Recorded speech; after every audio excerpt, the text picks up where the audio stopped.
Hello dear friends, कैसे हैं आप लोग। आशा करते हैं कि आप लोग अच्छे होंगे, स्वस्थ होंगे और अपनी पढ़ाई जम के कर रहे होंगे। तो अब आपका जो एग्जाम्स का दिन है वो बहुत ही पास है, बहुत ही करीब है। तो इसीलिए अब आप बहुत लोगों को आलस लग रहा होगा, लेकिन ये सब सारा आलस त्याग कर आप बस दिन रात मेहनत कर दीजिए, क्योंकि यही तो है। फिर ये समय आपके पास लौट के नहीं आने वाला है। ये भी जो भी 1-2 हफ्ते बचे हैं आपके एग्जाम्स के लिए, पूरी जी तोड़ मेहनत कर दीजिए और हम आपके साथ आपकी मेहनत के लिए भी तैयार हैं, आपके हिस्सेदार बनने के लिए। तो आज हम हिंदी व्याकरण में जितने भी व्याकरण से क्वेश्चन आते हैं उन सभी को देखेंगे। तो आप अगर आज इस सेशंस को देख लेते हैं तो आपके जो व्याकरण से 30 नंबर आते हैं वो तो आपके क्लियर हो जाएंगे। तो प्लीज इस सेशंस को एंड तक देखिएगा और अपने दोस्तों को भी ज़्यादा से ज़्यादा शेयर कर दें, ताकि अगर उनकी भी तैयारी नहीं हुई है तो इस सेशंस को देखने के बाद उनकी भी तैयारी हो सके। और आप एग्जाम्स के पहले हिंदी के लगभग 2, 3, 5 जितना हो सके ना अधिक आप प्रैक्टिस कर लीजिएगा। किसी भी सेट से मतलब यही सारे क्वेश्चन होते हैं, लिख के प्रैक्टिस कीजिएगा, क्योंकि हिंदी में लिखना इतना ज़्यादा होता है कि अगर आपके पास प्रैक्टिस नहीं रहेगी लिखने की तो आपको आता हुआ क्वेश्चन छूट जाएगा। और फिर जब आता हुआ क्वेश्चन छूटता है तो वो आप अंदाजा लगा सकते हैं कितना दुखदाई होता है। तो ऐसा ना हो, इसलिए आप अपनी मेहनत को एक बेहतरीन मोड़ देने के लिए आप प्रैक्टिस सेट जरूर कर लीजिएगा। तो आइए हम करते हैं, तो आप भी साथ साथ इसको लिखते जाइएगा। हम हिंदी व्याकरण से स्टार्ट करते हैं। तो सबसे पहले आपको हिंदी व्याकरण में आपका जो क्वेश्चन है, मुहावरा एवं लोकोक्तियां। तो आपको पहला क्वेश्चन मिल जाएगा कि निम्नलिखित मुहावरे एवं लोकोक्तियों में से किसी एक का अर्थ सहित लिखकर वाक्य प्रयोग करें। मतलब किसी एक को ही लिखना है, लेकिन आपको यहाँ पे 3 दिया होगा तो हम तो आपको यहाँ पे तीनों बताएंगे, लेकिन आप गलती से भी तीनों ना लिखिएगा।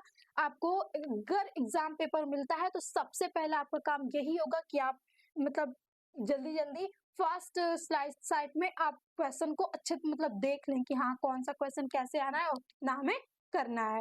और आपको यहाँ से एक अंदाजा हो ही गया कि अगर हमें मुहावरा आता है तो हम एक ही करेंगे, लेकिन हम यहाँ पे समझेंगे सभी। तो लिखा है अपना उल्लू सीधा करना। अब इस मुहावरे का अर्थ क्या होता है और प्रयोग करना होता है। तो इसका अर्थ होता है काम निकालना। अपना काम निकालना नहीं लीजिए, अपना काम निकालना।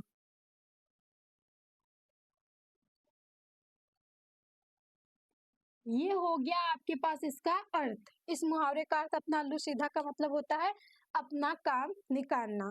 अब इसका वाक्य प्रयोग भी आपको करना होगा कि किसी भी सेंटेंस में ये आ जाए। तो आप देखते हैं ना कि बहुत सारे लोग आपके पास ऐसे आसपास होते हैं कि जो मतलब अपना उल्लू सीधा करके निकल लेते हैं। तो आप यहाँ पे लिख सकते हैं, कुछ लोगों की आदत ही अपना उल्लू सीधा करने की होती है। अपना उल्लू सीधा करने की होती है। मतलब कुछ ऐसे लोग भी आपको आसपास दिखते हैं ना कि मतलब वो अपना उल्लू सीधा करके फिर निकल जाएंगे, फिर आपसे हम कौन और आप कौन ऐसा वो प्रदर्शित करते हैं, ऐसा उनका नेचर होता है। फिर उसके बाद दूसरा है ईद का चाँद होना। इसका मतलब होता है बहुत दिनों बाद दिखाई देना। जैसे ईद का चाँद क्या मतलब हमेशा निकलता है? तो नहीं। तो ये क्या होता है, बहुत दिनों बाद निकलता है। तो आप लिख सकते हैं बहुत दिनों बाद, बहुत दिनों बाद दिखना।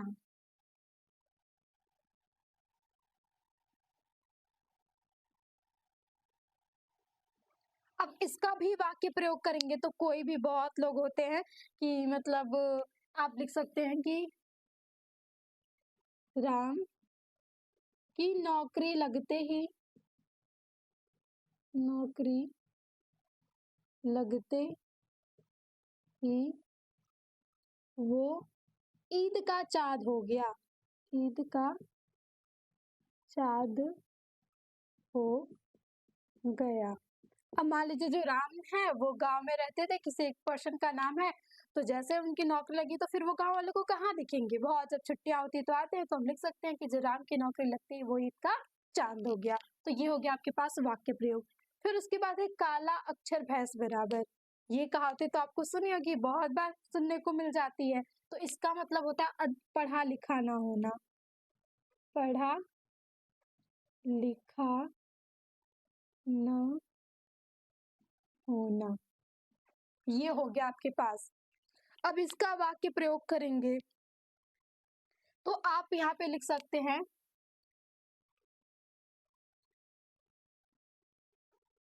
राम ने अपने नौकर को पत्र पढ़ने को कहा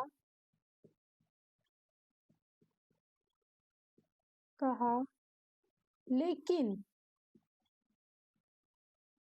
नौकर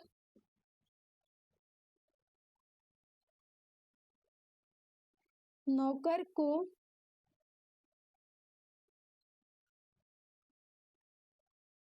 तो पत्र काला अक्षर भैंस बराबर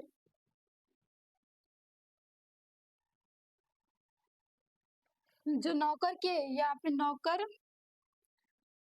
नौकर को तो पत्र काला अक्षर भैंस बराबर था। मतलब कि जब राम ने नौकर को पत्र पढ़ने की क्या कहा, तो जब राम को पढ़ना लिखना आता नहीं था तो वो फिर कैसे पत्र को पढ़ेगा? तो यहाँ पे वो लिखा नौकर को मतलब वो काला अक्षर भैंस बराबर ही था उसके लिए। लोग कहते भी है ना कि मान लीजिए लोग कहेंगे कि मतलब उसने पत्र दे दिया तो इसके लिए तो मतलब काला अक्षर भैंस के बराबर ही था। आप कोई भी अपने मन से वाक्य प्रयोग कर सकते हैं। ये आपकी देखिए हिंदी है ना, अगर आप 2-3 इसके क्लासेस देख लेते हैं ना कि हाँ, किस तरीके से आपके क्वेश्चन आते हैं, तो आप ज़्यादा नहीं पढ़े फिर भी यहाँ पे आप पास तो अच्छे से हो जाएँगे, एवरेज नंबर भी ला सकते हैं। आप फिर 60-70 प्लस भी नंबर ला सकते हैं। तो बस आपके पास थोड़ी-सी समझ अपनी यहाँ पे लगानी होती है।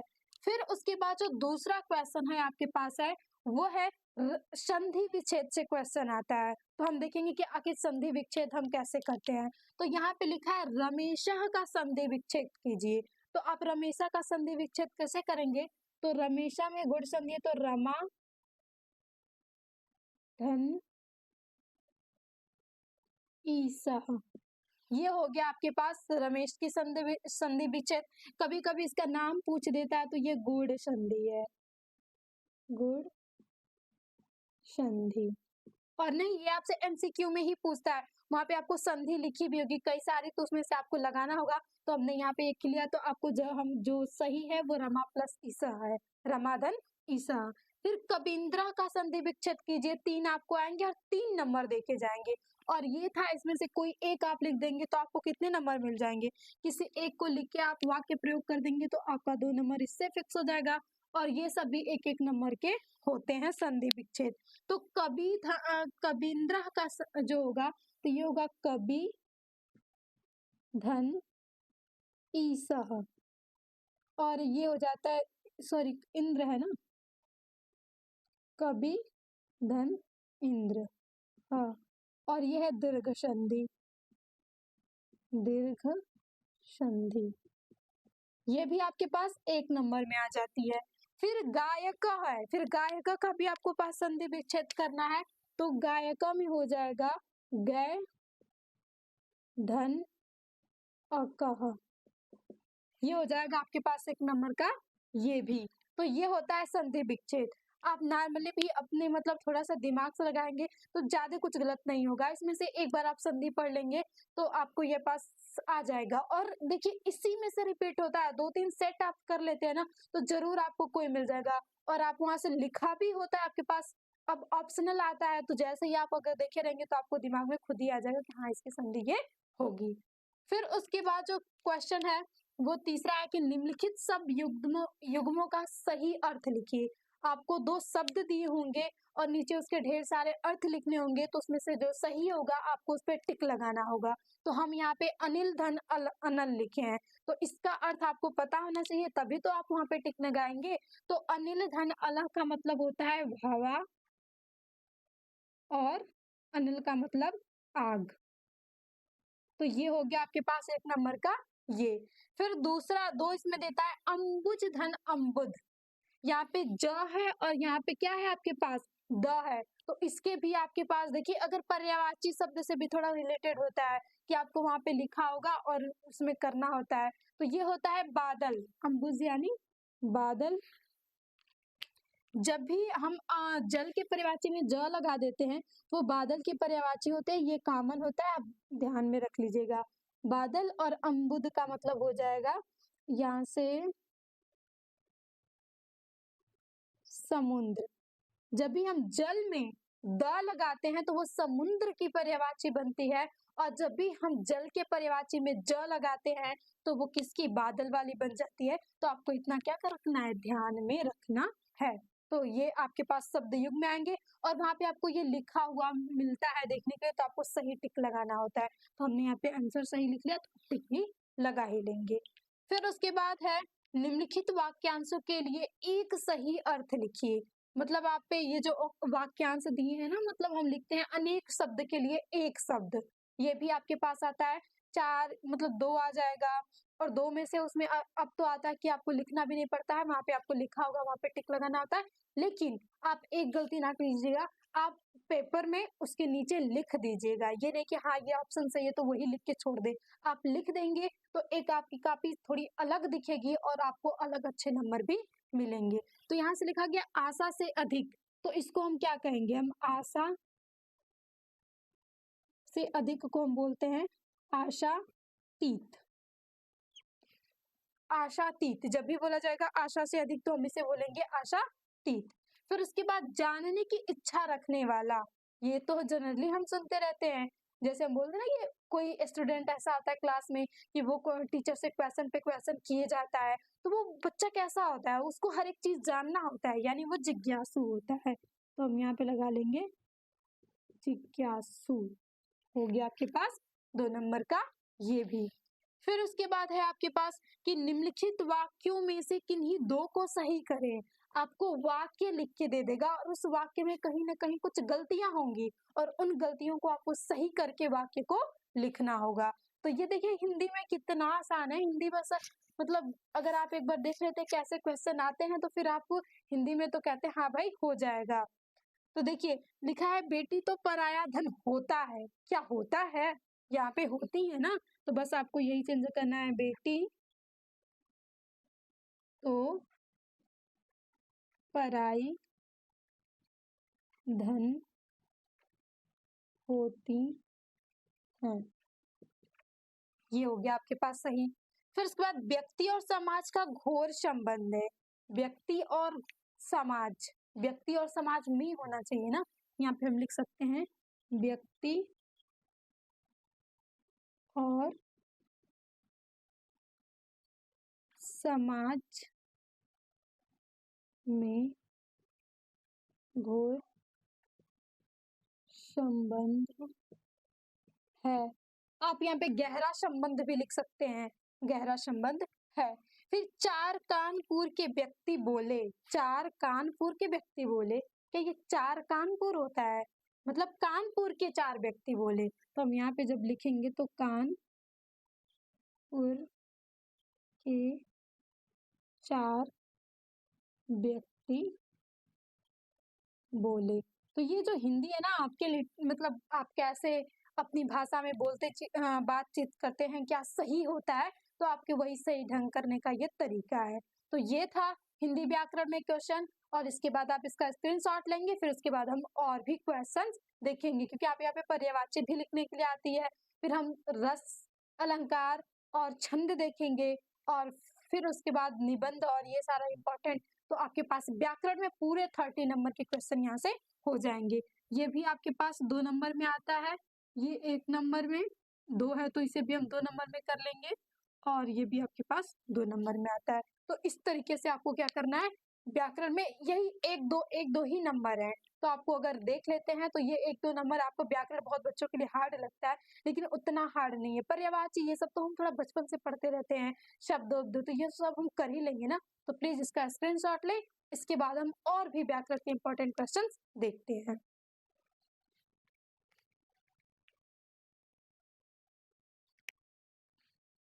तो अब हम देखते हैं नेक्स्ट इम्पोर्टेंट व्याकरण में क्या-क्या और चीजें आती हैं।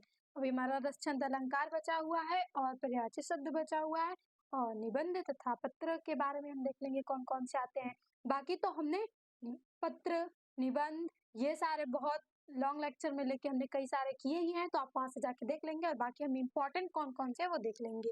तो सबसे पहला या मतलब यहाँ पे देखते हैं कौन सा क्वेश्चन है, तो वो है निम्नलिखित शब्दों में से किसी एक शब्द के 2 अर्थ लिखिए। यानी ये भी आपका पर्यायवाची से ही रिलेटेड है। आपको किन्हीं इन 3 शब्दों में से किसी एक का ही लिखना है आपको। लेकिन यहाँ पे हम तीनों आपको बताएंगे, शायद आपका कोई इसी में से फंस जाए। जैसे गति, गति को आप और क्या कह सकते हैं? गमन कह सकते हैं, गमन कह सकते हैं। आपको 2 शब्द इसमें लिखना है। और क्या कह सकते हैं गति में? रफ्तार, ये भी तो कह सकते हैं।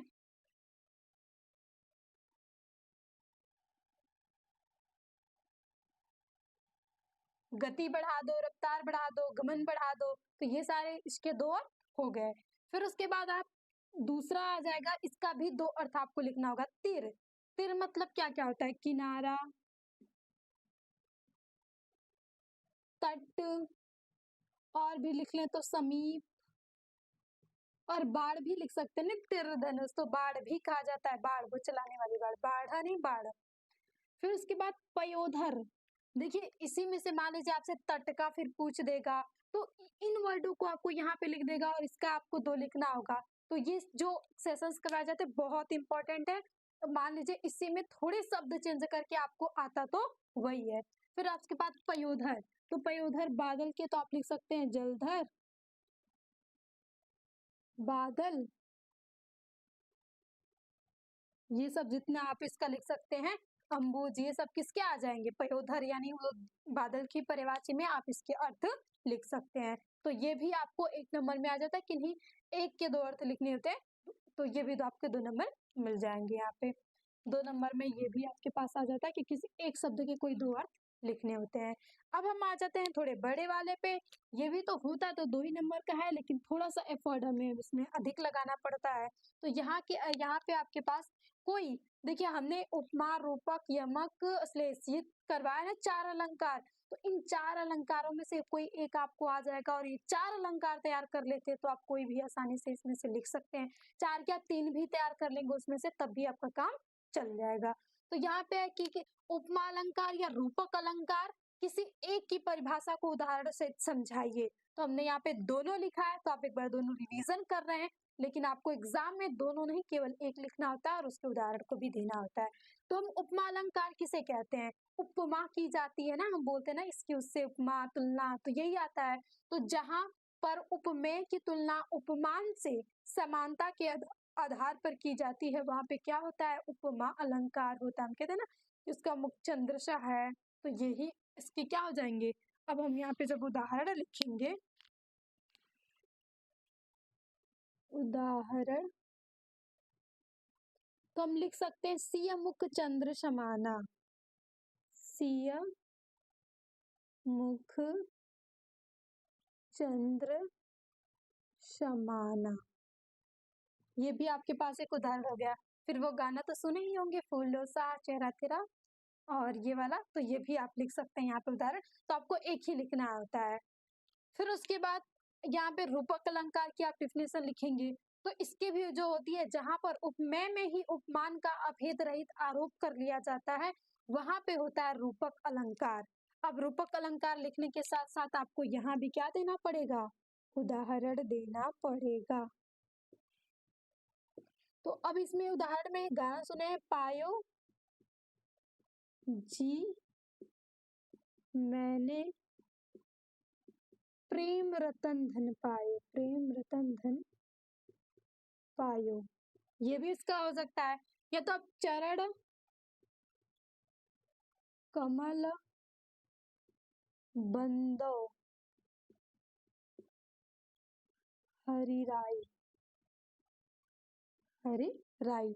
आप कोई एक उदाहरण इसमें से लिख लीजिए। चरण कमल बंदो हरिराई या तो पाया जी मैंने प्रेम रतन धन पायो। आप इसमें से कोई एक ही लिखेंगे क्योंकि आपको उदाहरण एक ही देना था। भाई 2 नंबर का है तो क्या आप बहुत ज्यादा लिखेंगे? 2 नंबर के लायक तो लिखेंगे कि हमें वैसे भी एक्स्ट्रा पावर नहीं लगानी है यहाँ पे। फिर आपके पास रस आएगा। यहाँ पे भी आपको 2 दिया होगा, 2 में से कोई एक करना होगा। करुण रस या वीर रस की परिभाषा को उदाहरण सहित समझाइए। तो यहाँ पे किसी एक का परिभाषा लिखेंगे और उदाहरण लिखेंगे। और इसकी परिभाषा तो आपको रटना नहीं, याद एक चीज रखना है कि सभी का आपको अस्थाई भाव याद रखना है और यहाँ से उदाहरण याद रखना है। तो और ये जो वर्ड होते हैं ये सभी में कॉमन होंगे। तो हम तो यहाँ पे दोनों देख रहे हैं जैसे की तरह, आपको किसी एक को भी यहाँ पे लिखना है। तो सबसे पहले हम करुण रस देखें। तो जब विभाव, अनुभाव व संचारी भाव का आलंबन पाकर शोक, यहाँ पे इसको आप शोक को या तो अंडरलाइन या तो इन्वर्टेड कामा के अंतर्गत रखेंगे। शोक नामक अस्थाई भाव जागृत होता है तो वहां पे करुण रस होता है। ये हो गया आपके पास इसका परिभाषा। अब आपको लिखना होगा यहीं पे इसका उदाहरण। उदाहरण तो आप उदाहरण कोई भी लिख सकते हैं, जैसे कि हम लिख सकते हैं इस करुण कलित हृदय में अब विकल रागिनी बजती। इस करुण कलित हृदय में अब विकल रागिनी बजती, क्यों हाहाकार स्वरों में वेदना असीम गरजती। तो आप इस उदाहरण को थोड़ा सा बढ़ाए पढ़ेंगे तो आ जाएगा कि इस करुण कलित हृदय में अब विकल रागनी बजती, क्यों हाहाकार स्वरों में वेदना असीम गरजती। तो ये इसमें क्या होता है, करुण रस में हमेशा बिछड़ना होता है, मिलन, ये सब वही होता है। तो आपको कोई भी, आपको अगर और कोई उदाहरण तो आप लिख सकते हैं, नहीं तो ये भी उदाहरण 1-2 बार पढ़ेंगे तो याद ही हो जाएगा कि इस करुण कलित हृदय में वे अब विकल रागनी बजती, क्यों हाहाकार स्वरों में वेदना असीम गरजती। तो ये आपके पास हो गया इसका उदाहरण। फिर उसके बाद हम वीर रस को भी देख लेते हैं कि आखिर वीर रस क्या है। तो वीर रस में भी वही परिभाषा होगी, बस आपको एक चीज याद रखना होगा कि इसका अस्थाई भाव क्या हो जाएगा, चेंज हो जाएगा। तो वीर रस का अस्थाई भाव हमेशा उत्साह होता है। तो वही लिखेंगे कि जब विभाव, अनुभाव और संचारी भाव का आलंबन पाकर उत्साह नामक अस्थाई भाव जागृत होता है तो वहां पे वीर रस होता है, वहां पर वीर रस होता है। अब परिभाषा लिखने के बाद आपका काम यहीं पे तो खत्म होने वाला नहीं है, ये भाई साहब आपसे उदाहरण भी लिखवाएंगे क्योंकि आपको एग्जाम में एक तैयार किया जाता है कि हाँ आप मतलब एक इंटरमीडिएट एग्जाम दे रहे हैं तो थोड़ा अच्छे तरीके से शिक्षित हो जाए। तो इसीलिए हमें बहुत अच्छे से आपको यहाँ पे लिखना है अगर अच्छे नंबर लाना है। तो यहाँ पे हम लिखेंगे साजी चतुरंग सैन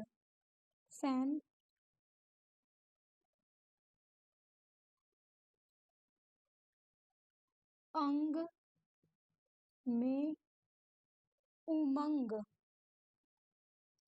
साजी चतुरंग शैन अंग में उमंग धरी, सरजा शिवाजी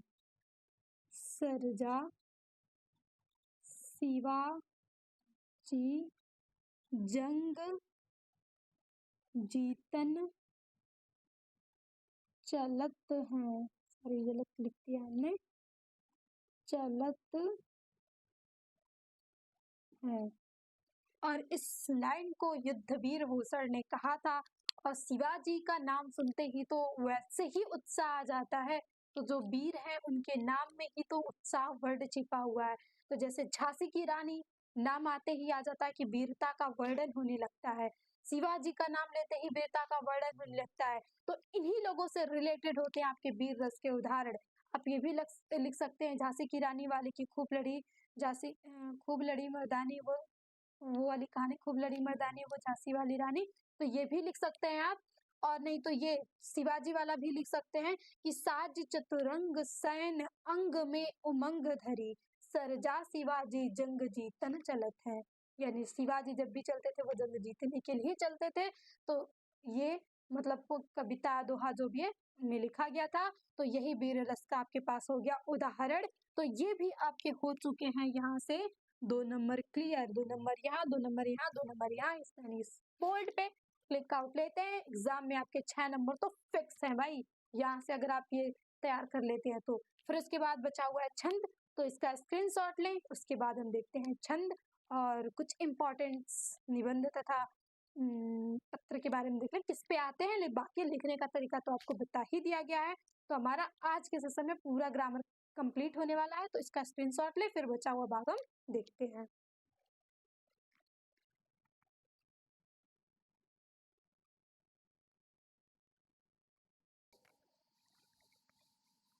तो अब हम देखते हैं बाकी का हमारा जो बचा हुआ था व्याकरण में।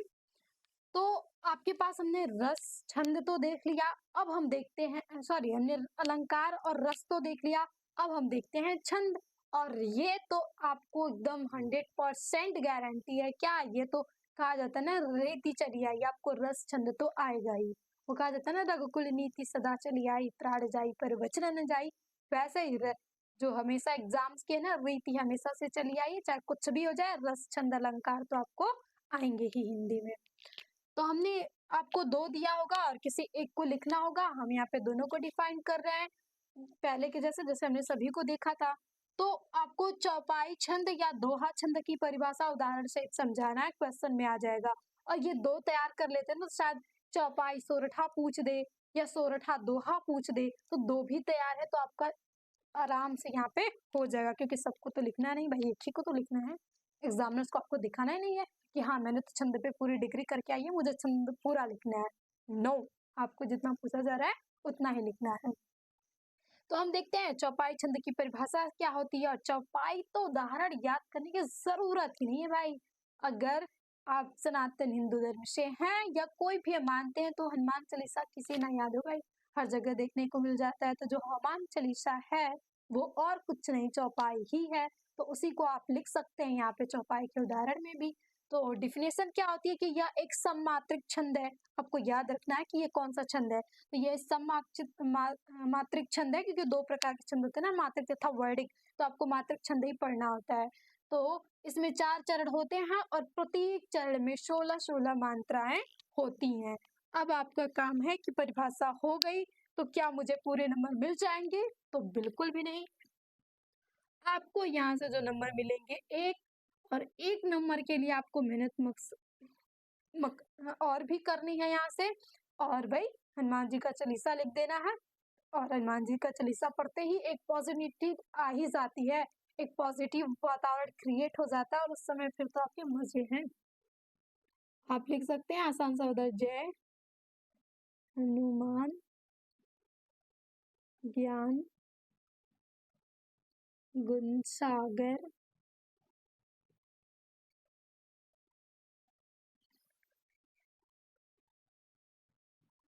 जय कपीस तिहु लोक उजागर।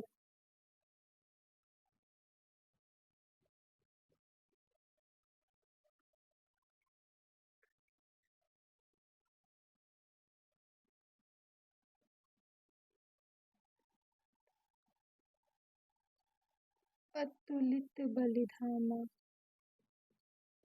अतुलित बलिधामा, अंजनी पुत्र पुत्र पवन सुत नामा, पवन सुत नामा। तो ये हो गया आपके पास जय हनुमान ज्ञान गुण सागर, जय कपीस तिहु लोक उजागर, रामदूत अतुलित बल धामा, अंजनी पुत्र पवन सुत नामा। हनुमान चालीसा आपने लिख लिया। अब आपको थोड़ी नंबर काउंटिंग भी कर देनी है। इसमें किसी एक, मान लीजिए हमने यहाँ पे जगह नहीं थी तो इसलिए आप इनको चारों लाइनों को 4 लाइन में लिख देंगे और किसी एक ऊपर वाले पे आप इसका क्या कर देंगे, नंबर जो भी वर्ड मतलब यहाँ पे मात्राएं उनको काउंट कर लेंगे। 1 1 2 1 2 1 1 1 2 1 1। देखिए आपके पास 16 हो गए कि नहीं। 2 2 4 2 6 2 8 2 10 2 12 14 और 2 16। और यही हमने देखा कि प्रत्येक चरण में आपके पास 16-16 मात्राएं ही होंगी। आप चाहे जहां भी काउंट कर ले, जैसे कि एक इस पे काउंट कर लीजिए। हम इसमें करें तो 2 1 2 1 1 1 1 1 1 1 2 1। तो यहाँ भी करेंगे तो 2 2 4 2 6 2 8 2 10 2 12 2 14 2 16। यहाँ पे भी आपके पास 16 क्या हो जाएगा, मात्राएं हो जाएंगी। रामदूत अतुलित बल धामा हो जाएगा यहाँ से। धामा होता है तो यहाँ पे आपके पास 2 हो जाएगा। धाम लिखे थे ना 2, तो यहाँ पे भी आपके पास कितने हो गए, 16 मात्राएं हो जाएंगी प्रत्येक लाइनों की। तो ये हो गया आपके पास चौपाई छंद और उसका हो गया उदाहरण। तो उदाहरण तो हमें याद करने की जरूरत ही नहीं पड़ी। देखिए कुछ हमें एक्स्ट्रा ऑर्डिनरी नहीं करना होता है, आपको जो सही से आ रहा है ना उसी को अच्छे से बस लिख के चले आओ साफ सुथरा। ये नहीं कि ये तो मान लो बहुत रिपीट है, ये तो सबको याद होता होगा। मान लीजिए आपके पास है उतनी कैपेसिटी, तो आप अलग से क्या करेंगे, याद कर सकते हैं। लेकिन आपको अगर नहीं, अब आप कोई नया तरीका नहीं सीखेंगे या नया कुछ, हम जो आपको याद है बस उसी को अच्छे से तैयार कर लीजिए, क्योंकि अब नया नया खेलने चले गए ना तो फिर खेल खत्म ही हो जाएगा। अब हम देखते हैं दोहा। तो दोहा का भी आपको पास सबसे पहले उदाहरण देना है, फिर उसके बाद परिभाषा देना है, फिर उसके बाद आपको उदाहरण देनी है। तो ये भी यह एक अर्ध सममात्रिक छंद है जिसमें 4 चरण होते हैं। ये सममात्रिक छंद है था और ये अर्ध सममात्रिक छंद है जिसमें 4 चरण होते हैं। पहले व तीसरे चरण में 13-13 मात्राएं तथा दूसरे और चौथे चरण में 11-11 मात्राएं होती हैं। अब हम देते हैं इसका उदाहरण और फिर उसके बाद हम इस पे करते हैं मात्राओं को काउंट। तो हम इसका उदाहरण लिख सकते हैं, मेरी भव बाधा हरौ राधा नागरी सोई।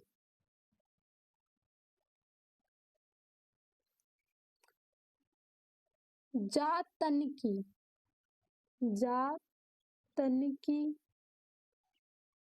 झा ही पड़े, श्याम हरित दुती होए, श्याम हरित दुती होई। हो गई आपके पास ये उदाहरण कंप्लीट। मेरी भव बाधा हरो राधा नागरी सोए, जा तन की झाई परे, श्याम हरित दुती होए। ये आपके पास उदाहरण हो गया। अब इसके पास ये आपके पास पहला चरण, कैसे लिखे हम यहाँ पे मात्रा काउंट करिए, पहला, ये आपके पास दूसरा, ये आपके पास तीसरा और ये हो गया आपके पास चौथा।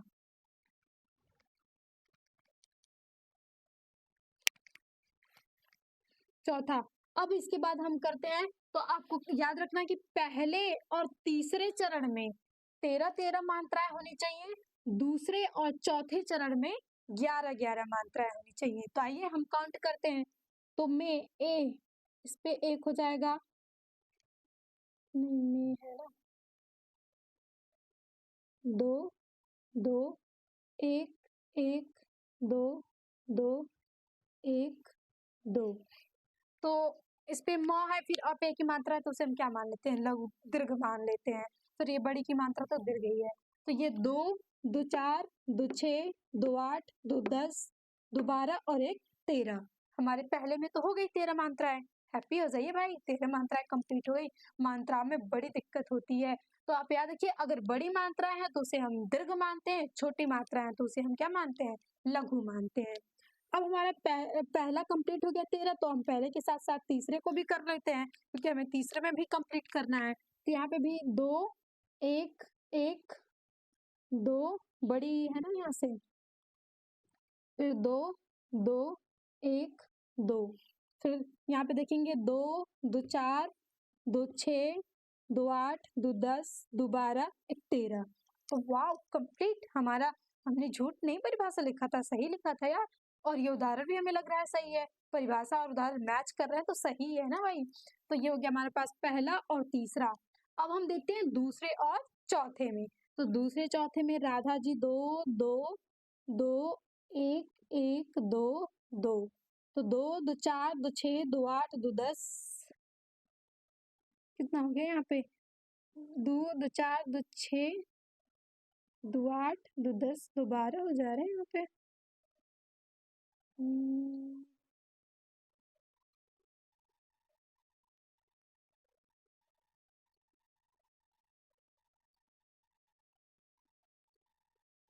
2, 2 4, 2 6, 2 8, 2 10।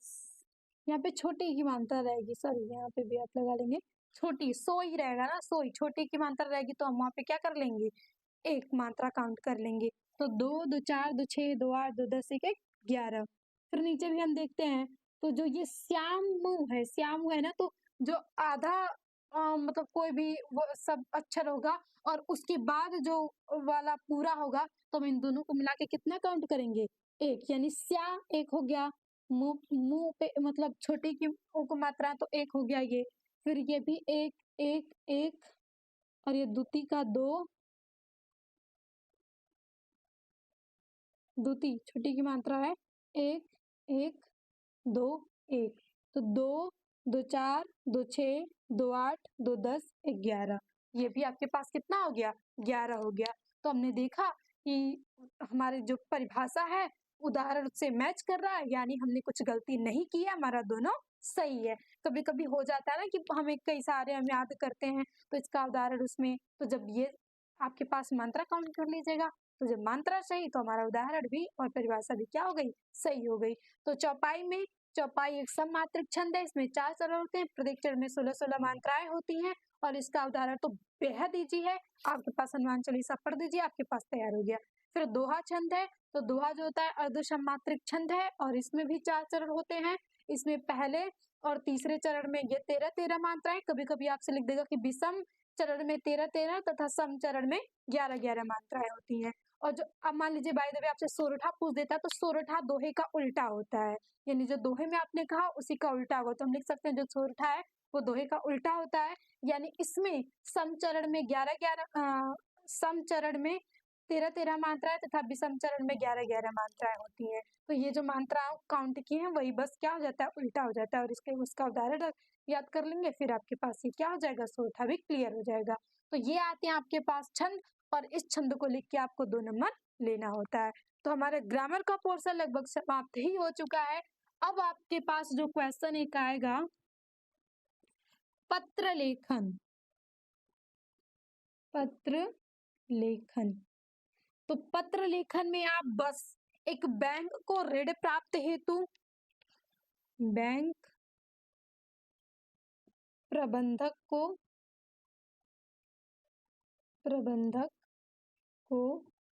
व्यापार के लिए ऋण प्राप्त हेतु आपको पत्र लिखना होगा। दूसरा आप इस प्रधानाचार्य को एक तैयार लिख लेंगे, प्रधानाचार्य को फीस माफ पे लिख लीजिए, फीस माफ हेतु पत्र। और उसके बाद आप लिख सकते हैं नगर निगम को सफाई हेतु। ये बहुत 3 एकदम वेरी वेरी इंपॉर्टेंट पत्र हैं और इन्हें करवाया भी जा चुका है। अगर इन तीनों में से 2 भी अगर आप तैयार कर लेते हैं, बैंक वाला तो लगभग फिक्स रहता है और सफाई वाला, तो इनमें से 2 तैयार कर लेंगे तो आपको तो यहाँ से 6 नंबर यहाँ से आपके ये भी जुड़ जाएँगे।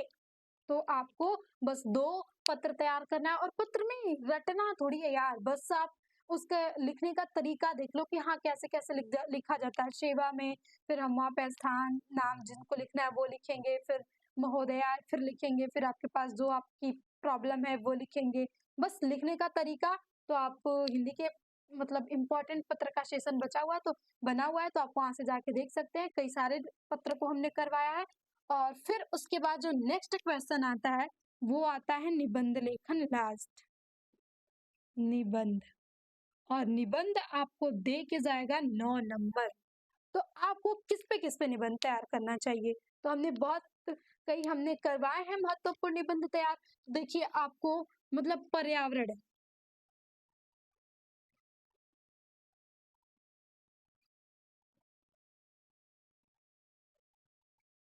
एक पर्यावरण पे आप तैयार कर लेंगे। दूसरा बेरोजगारी, बेरोजगारी पर तैयार कर सकते हैं। फिर जनसंख्या वृद्धि पे, जनसंख्या वृद्धि पर और एक मतलब प्रिय कवि या प्रिय साहित्यकार, प्रिय कवि या प्रिय साहित्यकार पे और एक विज्ञान, वरदान या श्राप, वरदान या अभिशाप, श्राप ही लिख लीजिए।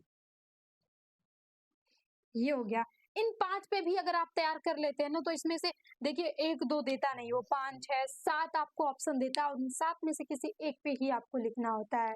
यहाँ पे शिक्षा पे भी आप लिख सकते हैं, शिक्षा की स्थिति। ये हो गया आपके पास। इतने अगर आप तैयार कर लेते हैं तो आपको इन्हीं में से कोई ना कोई ज़रूर मिल जाएगा और सबको तो लिखना है ना भाई, किसी एक को लिखना है ना, तो 3-4 आप तैयार कर लेते हैं और आपके पास अगर वर्ड पावर है और एक बार आप देख लेते हैं कि हाँ, निबंध को हम किस तरीके से लिखते हैं, तो आपको इसमें रटना तो कोई है ही नहीं भाई। अगर आप हिंदी में चाहें कोई बिल्कुल भी नहीं पढ़ा है लेकिन हाँ, वो थोड़ा शिक्षित है पीछे वो हिंदी से रिलेटेड है, तब भी वो पास तो आसानी से हो सकता है। हिंदी के क्वेश्चन ऐसे आते हैं। आपके पास गद्य पद्य आ जाता है 10 नंबर 20 नंबर तो ऐसे ही क्वेश्चन आ जाते हैं। उसके क्वेश्चन के आंसर भी उसी में रहते हैं, आपको उस आंसर को देख के आप ले सकते हैं नंबर। एक अब कभी-कभी संधि विच्छेद की जगह पे आप अनसिन पैसेज दे रहा है तो वो भी आपके पास 5 से 10 नंबर में आ जाता है। फिर उसके बाद पत्र भी आप लिख लेंगे 6 नंबर में, निबंध लिख लेंगे 9 नंबर में और व्याकरण हमने छोटे-छोटे डेफिनेशंस देखा, तो व्याकरण से आपको पूरे 30 नंबर यहाँ से क्लियर हो जाएँगे आप पर अगर आप अच्छे से सेशंस को देख लेते हैं, तो ये 30 नंबर आपके फिक्स हो जाएँगे। हिंदी व्याकरण में, हिंदी व्याकरण से। तो ये हिस्से इस प्रकार के ही क्वेश्चन आपको अपने बोर्ड एग्जाम में देखने को मिल जाएँगे। तो प्लीज़ मेरे फ्रेंड, मेरे छोटे भाई-बहन अगर मतलब आप क्लास को ये नहीं कि भगा-भगा के स्लाइड आउट करते चल के देखते चले जाएँ और आपको कुछ बेनिफिट ना हो। अगर आप इस क्लास को स्टार्ट किए हैं, तो प्लीज़ एंड तक देखिए ताकि आपकी जो मेहनत है वो बेकार न जाए और आप पढ़ाई करके और यहाँ से एक अच्छा नंबर ला सकें।